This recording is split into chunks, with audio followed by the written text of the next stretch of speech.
Hello guys, welcome back to my YouTube channel. आशा है कि आप सभी काफ़ी अच्छे होंगे और अपने एग्ज़ाम की तैयारी आप सभी काफ़ी अच्छे से कर रहे होंगे। अगर आप किसी भी प्रतियोगी एग्ज़ाम की प्रिपरेशन करते हैं या फिर अगर आपका हाल ही फिलहाल कोई भी एग्ज़ाम हो तो आप इस वीडियो को देख सकते हैं।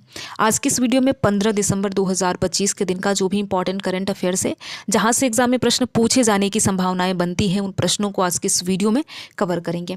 तो ये कंप्लीट वीडियो आपके लिए बहुत ज़्यादा इंपॉर्टेंट रहने वाला है। वीडियो में आगे बढ़ने से पहले आप सभी को बता दें कि देखिए, अगर आपको इस वीडियो का पीडीएफ चाहिए तो हमें कमेंट बॉक्स में बता सकते हैं। साथ ही साथ जिस भी प्रश्न का आंसर आपको पता हो तो कमेंट बॉक्स में ज़रूर बताएं। तो चलिए एक बार वीडियो का फॉर्मेट देख लेते हैं। पहले इंपॉर्टेंट डे और थीम देखेंगे, इसके बाद नेशनल और इंटरनेशनल अफेयर देखेंगे। अगर खेल जगत से कोई इंपॉर्टेंट प्रश्न बनता है जो कि एग्जाम में पूछा जा सकता है तो उसको भी आज की इस वीडियो में कवर करेंगे। तो ये कंप्लीट वीडियो आपके लिए बहुत ज़्यादा इंपॉर्टेंट रहने वाला है।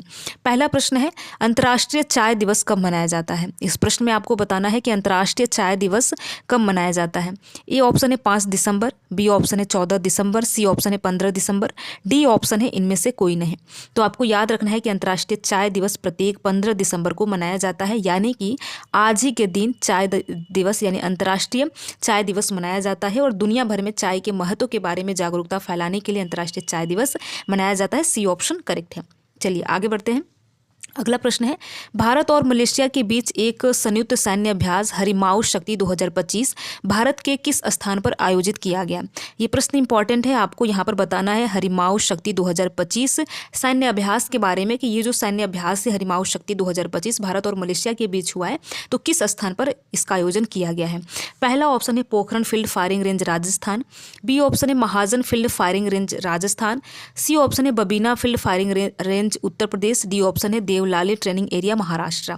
तो देखिए इंपॉर्टेंट प्रश्न है और ऐसे प्रश्न आपको इग्नोर नहीं करने हैं। याद रखना है कि महाजन फील्ड फायरिंग रेंज जो कि राजस्थान में है, यहाँ पर भारत और मलेशिया के बीच सैन्य अभ्यास जिसका नाम है हरिमाऊ शक्ति 2025 का आयोजन किया गया है। तो इंपॉर्टेंट प्रश्न है 5 से लेकर 18 दिसंबर 2025 तक इसका आयोजन किया गया है। तो इंपॉर्टेंट प्रश्न है, आपको याद रखना है Mahajan field firing range, B option correct है। अगर इसके उद्देश्य की बात करें तो अंतर संचालनीयता और परिचालन तैयारी और रक्षा सहयोग को बढ़ावा देने के उद्देश्य से भारत और मलेशिया के बीच एक सैन्य अभ्यास हुआ है जिसका नाम हरिमाऊ शक्ति 2025 है, जो कि महाजन फील्ड फायरिंग रेंज राजस्थान में हुआ है। तो इसमें आपको बी ऑप्शन करेक्ट है। ठीक है, चलिए आगे बढ़ते हैं और अगला प्रश्न देखते हैं। महाकालेश्वर मंदिर हाल ही में मंदिर के ढहने के कारण समाचारों में रहा तो किस राज्य में स्थित है? मुझे उम्मीद है कि आप में से लगभग लोगों को पता होगा महाकालेश्वर मंदिर बहुत ही फेमस मंदिर है। तो किस राज्य में स्थित है? पहला ऑप्शन है उत्तर प्रदेश, बी ऑप्शन है कर्नाटका, ठीक है, सी ऑप्शन है तमिलनाडु, डी है मध्य प्रदेश। तो आपको बताना है महाकालेश्वर मंदिर के बारे में। तो देखिए ये मध्य प्रदेश के यानी एमपी के उज्जैन में स्थित है और यह 12 ज्योतिर्लिंगों में से एक है। तो इंपॉर्टेंट प्रश्न है, आपको याद रखना है मध्य प्रदेश में स्थित है महाकालेश्वर मंदिर। ठीक है, चलिए आगे बढ़ते हैं। अगला प्रश्न देखते हैं। दक्षिण एशिया का सबसे बड़ा समुद्री कार्यक्रम सागर मंथन कहाँ आयोजित हुआ है? देखिए साउथ एशिया का सबसे बड़ा समुद्री कार्यक्रम जिसका नाम है सागर मंथन, इसका आयोजन कहाँ पर किया गया है? पहला ऑप्शन है नई दिल्ली, बी ऑप्शन है विशाखापत्तनम, सी ऑप्शन है कोच्चि, डी ऑप्शन है कोलकाता। तो देखिए इसका आयोजन यानी साउथ एशिया का सबसे बड़ा समुद्री कार्यक्रम जिसका नाम है सागर मंथन, इसका आयोजन नई दिल्ली इंडिया में हुआ है। अगर आयोजक की बात करें तो बंदरगाह यानी जहाजरानी और जलमार्ग मंत्रालय और ऑब्जर्वर रिजर्व फाउंडेशन के तहत इनके ये आयोजक हैं। ठीक है, उद्देश्य की बात की जाए तो समुद्री रणनीतियों के और नीतियां, नवाचार, वैश्विक समुद्री चुनौतियों पर विचार विमर्श करने के उद्देश्य से ये सागर मंथन नई दिल्ली में आयोजित किया गया है, जो कि दक्षिण एशिया का सबसे बड़ा समुद्री कार्यक्रम है। तो आपको याद रखना है नई दिल्ली में इसका आयोजन किया गया है, इंडिया के अंदर नई दिल्ली सागर मंथन का। ठीक है, ए ऑप्शन करेक्ट है। आगे बढ़ते हैं और अगला प्रश्न देखते हैं। हाल ही में 22वां दिव्य कला मेला किस शहर में आयोजित किया गया है? देखिए ये प्रश्न बहुत ज़्यादा इंपॉर्टेंट है। इसमें आपको 22वें दिव्य कला मेला के बारे में बताना है किस शहर में इसका आयोजन किया गया है। तो पहला ऑप्शन है जयपुर, बी है नई दिल्ली, सी है इंदौर, डी ऑप्शन है कोलकाता।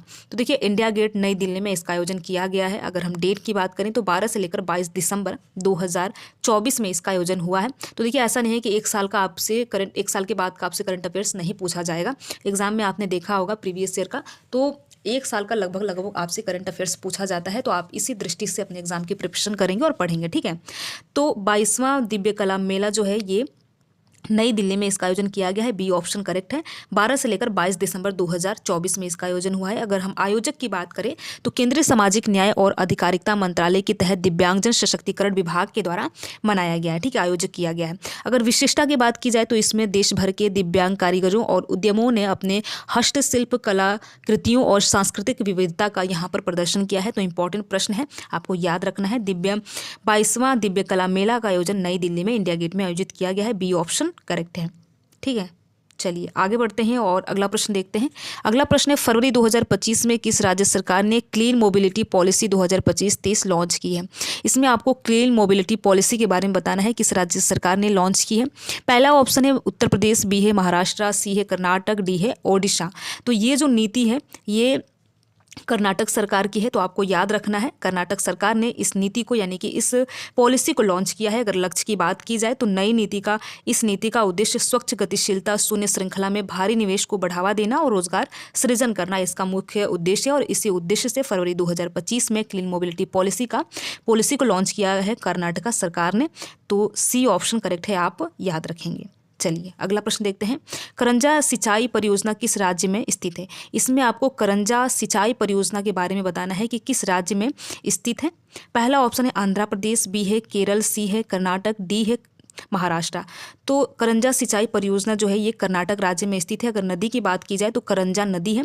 बेसिन की बात की जाए तो गोदावरी बेसिन है। स्थान बीदर जिला जो कि कर्नाटका में है। उद्देश्य की बात की जाए तो बीदर के सूखाग्रस्त क्षेत्रों में सिंचाई करना, इसी उद्देश्य से इस परियोजना को स्थापित किया गया है। तो करंजा सिंचाई योजना आपको याद रखना है, कर्नाटक में है, यानी सी ऑप्शन करेक्ट है। पट्टी गांव किस राज्य की पहली जैव विविधता धरोहर स्थल है?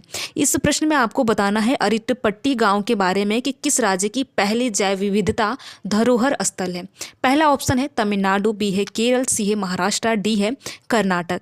तो देखिए इसका करेक्ट आंसर है तमिलनाडु, यानी तमिलनाडु का अरिटपट्टी जो गांव है ये इस राज्य की यानी तमिलनाडु राज्य की पहले जैव विविधता धरोहर स्थल है। आपको याद रखना है, इंपॉर्टेंट प्रश्न है क्योंकि ये तमिलनाडु का पहला जैव विविधता धरोहर स्थल है जिसका नाम है अरिटपट्टी गांव, ठीक है। देखिए महत्व क्या है इसके बारे में जान लीजिए। ये तमिलनाडु का पहला अधिसूचित जैव विविधता विरासत स्थल है जो अपने समृद्ध पुरातात्विक और पारिस्थितिकीय महत्व के लिए जाना जाता है, जिसमें कई झीलें, तालाब और पक्षियों की प्रजाति शामिल है। तो इंपॉर्टेंट प्रश्न है, अरिटपट्टी गांव के बारे में आपको पता होना चाहिए कि पहली जैव विविधता धरोहर स्थल है जो कि तमिलनाडु राज्य की है, यानी कि ए ऑप्शन करेक्ट है। चलिए आगे बढ़ते हैं और अगला प्रश्न देखते हैं। अगला प्रश्न है कि हाल ही में खबरों में देखा गया डल झील किस राज्य किस पर्वत श्रृंखला से घिरी है? इसमें आपको डल झील के बारे में बताना है कि किस पर्वत श्रृंखला से घिरी है। पहला ऑप्शन है पीर पंजाल श्रृंखला, बी है काराकोरम श्रृंखला, सी है शिवालिक श्रृंखला, डी है धौलाधर श्रृंखला, ठीक है। तो यहाँ पर डल झील के बारे में बात हो रही है कि डल झील किस पर्वत श्रृंखला से घिरी हुई है। तो ये आपका जो डल झील है ये पीर पंजाल जो कि कहाँ पर स्थित है, श्रीनगर जम्मू और कश्मीर के अंतर्गत ये आता है। तो आपको याद रखना है कि डल झील पीर पंजाल श्रृंखला से घिरा हुआ है। अगर विशेषता की बात की जाए तो यह पर्यटकों के लिए एक प्रमुख आकर्षण है। क्यों आकर्षण है? ये अपनी हाउस बोट, शिखरा राइड और तैरते बाजारों के लिए प्रसिद्ध है डल झील। तो आपको याद रखना है, यानी ये पीर पंजाल श्रृंखला के बीच श्रृंखला से घिरी हुई है, ए ऑप्शन करेक्ट है। चलिए इस वीडियो का आखिरी प्रश्न देखते हैं। भस्मा शंकर मंदिर उत्तर प्रदेश के किस शहर में स्थित है?